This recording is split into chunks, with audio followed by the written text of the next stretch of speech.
Bienvenidos a este canal sobre la tragedia. El término griego tragoidia, del que deriva el nuestro tragedia, no significa otra cosa que canto del macho cabrio. Los griegos discutían si se debía la denominación a que el premio para el mejor canto era un macho cabrio, o a que se sacrificaba un macho cabrio mientras se ejecutaban los cantos. Contenía una gran parte de canto y danza y una pequeña acción a cargo de un solo actor. Tenía relación estrecha con el tema principal del canto. La tragedia griega no siempre se atiene a las unidades del espacio, tiempo y acción según la fórmula Poliau. De acuerdo con Aristóteles, conserva una simplicidad de estructura muy distinta, de amplitud y variedad del drama isabelino. Como dice Aristóteles, habla de asuntos universales y también la tragedia no es solo un género artístico.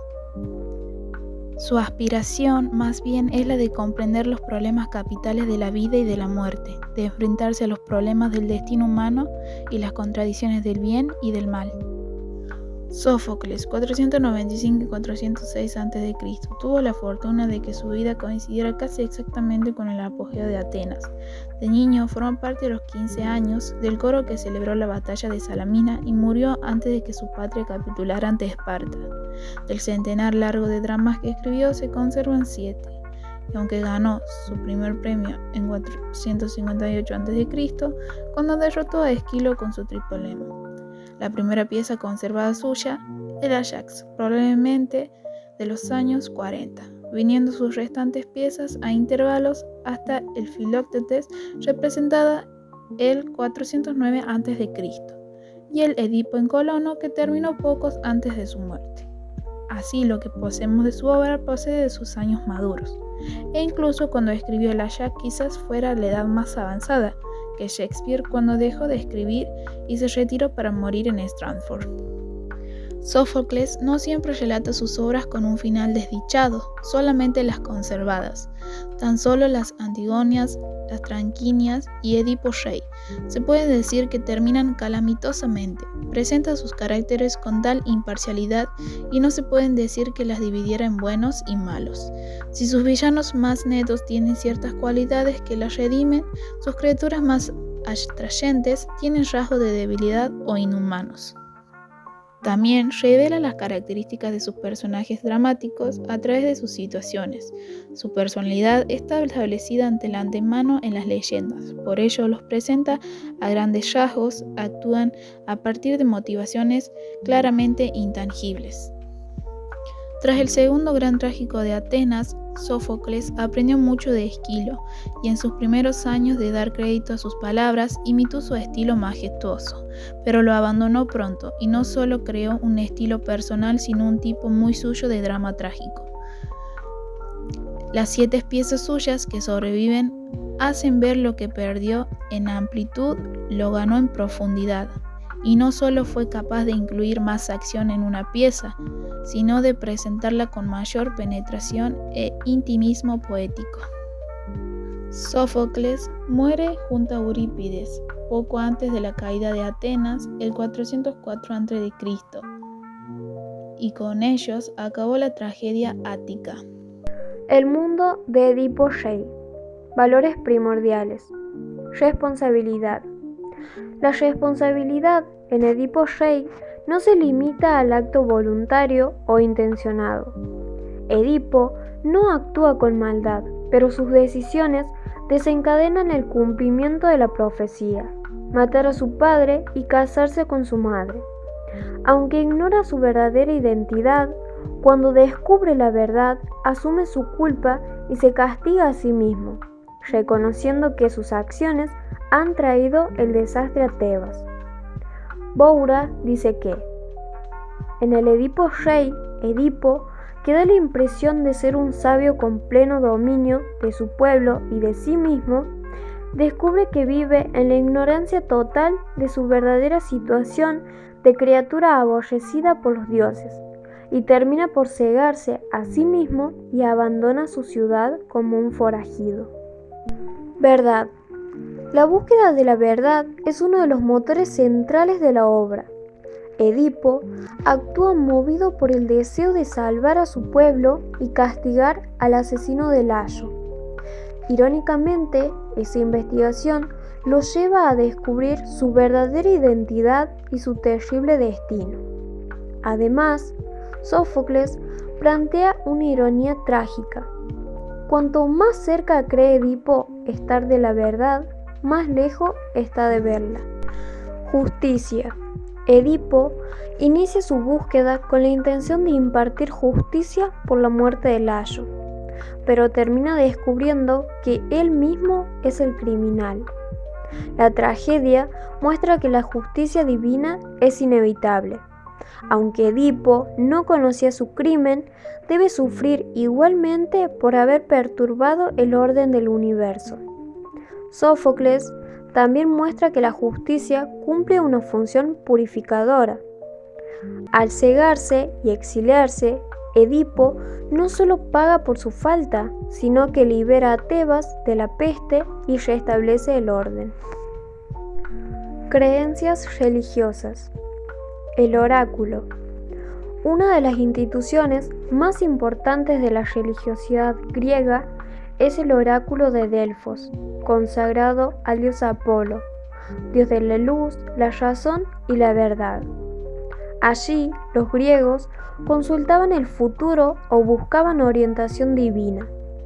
En Edipo Rey, todo el conflicto se origina en una profecía del oráculo, que anuncia que Edipo matará a su padre y se casará con su madre. Esa palabra del oráculo no es solo una predicción, es la expresión de un destino decretado por los dioses. El destino.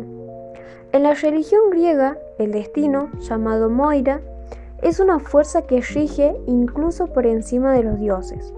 Los dioses, especialmente Zeus y Apolo, pueden ejecutarlo o intervenir, pero no pueden alterarlo. Esta idea aparece con fuerza en Edipo Rey. Edipo intenta cambiar su destino alejándose de sus padres adoptivos, pero eso lo lleva hacia sus verdaderos padres. Sociedad. La figura del rey. La obra se centra en un rey, Edipo, y en los problemas que afligen a su ciudad de Tebas. El destino del rey está intrínsecamente ligado al bienestar de la ciudad. La acción se concreta en un momento crítico que afecta a la comunidad entera. Por otra parte está el coro, que es una entidad despersonalizada que representa un papel general ajustado a la pieza, como el de los ancianos o ciudadanos de Tebas en Edipo Rey. No abandona la escena y proporciona continuidad. Su función es encuadrar los acontecimientos, comentarlos y enjuiciarlos, a menudo expresando la opinión común o sirviendo como telón de fondo. Trama de Edipo Rey. Un mal ataca a la ciudad de la que es rey Edipo. Este manda a su mensajero Creonte a consultar al oráculo Febo, quien anuncia que lo que causa tanta miseria es un antiguo asesinato irresuelto que debía ser saldado por deberse ni más ni menos que al del rey Layo. A través de Tiresias, un adivino ciego, se descubre que el asesino de Layo era el mismo Edipo. Además de esto, Tiresias vaticina que aquel era su padre, que Yocasta, su mujer, era también su madre y que sus hijos a la vez eran sus hermanos. Edipo acusa a Creonte de conspiración para quedarse con su trono. Edipo se inquieta al enterarse de los detalles del incidente, pues recuerda haber estado en una situación similar años atrás. A través de la presencia de un pastor servidor de Layo se revela la verdad sobre Yocasta y luego ésta es encontrada sin vida. Edipo se precipita y se golpea las cuencas de los ojos diciendo que ya no vería a los que no debía ni conocería a los que deseaba. Maldice al que lo salvó cuando era un bebé y pide que lo arrojen al mar o que lo maten. Ve por última vez a sus hijas por medio de Creonte. Le pide que las cuide y se marcha. Tratamiento de los personajes. Como Esquilo, Sófocles revela las características de sus personajes dramáticos a través de sus situaciones. Su personalidad está establecida de antemano en la leyenda. Los presenta a grandes rasgos y sus motivaciones son inteligibles. La adecuación a sus situaciones y destinos es lo que da realismo a los caracteres de Sófocles. El personaje de Edipo sufre una triste metamorfosis a lo largo de la historia. Primeramente se lo muestra como un rey sabio, destacado entre reyes por haber resuelto el enigma de la Esfinge, dispuesto y comprometido con el pueblo a hacer lo que sea debido para despejar la epidemia de la ciudad. A medida que el relato avanza, nos damos cuenta de que se trata de una persona que se encoleriza fácilmente, lo que hace discutir de forma exacerbada con sus mensajeros, y descubriendo luego que cumplió las predicciones de los oráculos sucumbiendo a su ira. Vemos reflejado el tacto con el que son escritos los actores de la obra en Yocasta. Es un personaje armonizador y cuida de Edipo tanto como esposa y como madre. Pone en duda la asertividad de los oráculos porque en el pasado temió que su augurio se cumpla. ¿En qué consiste la tragedia aquí presente? Sófocles acepta las acciones de los dioses y espera de nosotros lo propio. No le corresponde al hombre criticarlas ni siquiera aspirar a comprenderlas. Lo que debe sentir es un reverencial temor y un respeto incuestionable, y en esto consiste el trasfondo de la tragedia sofoclea. Nuestra experiencia emocional ante esta lectura fue bastante fuerte, porque se trata de una obra que lleva al personaje principal, por una parte, a los límites de la conducta humana, guiado por su cólera, y por otra, a atravesar una realidad extremadamente dura. Vemos como de un momento a otro su vida da un giro de 360 grados. Estando en lo más alto, lo pierde todo. Se precipita y atenta terriblemente contra sí mismo para ya no ver lo que el destino ha hecho de él, aún habiendo intentado con todas sus fuerzas evitarlo, así como el resto de personajes afectados por el oráculo.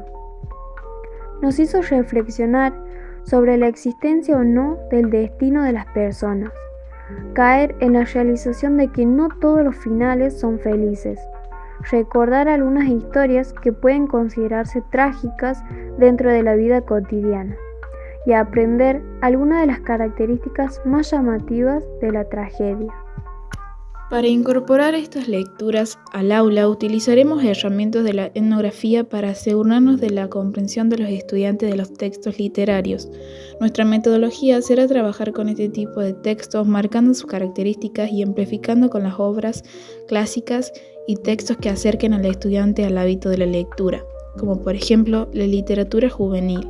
Como recursos complementarios recomendaremos lecturas de historietas, animes, películas que sean de interés del estudiante y que conserven un estilo similar al de las obras de la literatura clásica a trabajar.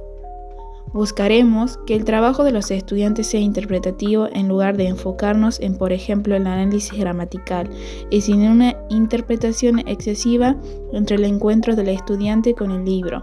Asimismo, una actividad para el trabajo evaluativo del curso podría consistir en la producción propia de los textos literarios en base a los libros trabajados, culminando con una puesta en común de los mismos. En la actualidad podemos ver algunos de los aspectos que se tratan en esta obra, sobre todo los que tienen que ver con la naturaleza caótica de las personas, noticias en las que alguien envuelto en una gran ira ataca a alguien más, en algunas ocasiones para robarle, en otras como parte de incidentes en la vía pública, discusiones como consecuencia de la lentitud del tránsito, casos de brutalidad policial, etc. Por otra parte, aunque actualmente los gobiernos no cuentan con oráculos como formas de averiguar la naturaleza de una situación o conflicto particular, lo que vemos en la actualidad es la doble faz de los políticos a cargo del poder de un pueblo, mostrándose como los líderes elegidos casi por orden divina y puertas adentro comportándose de una forma aborrecible.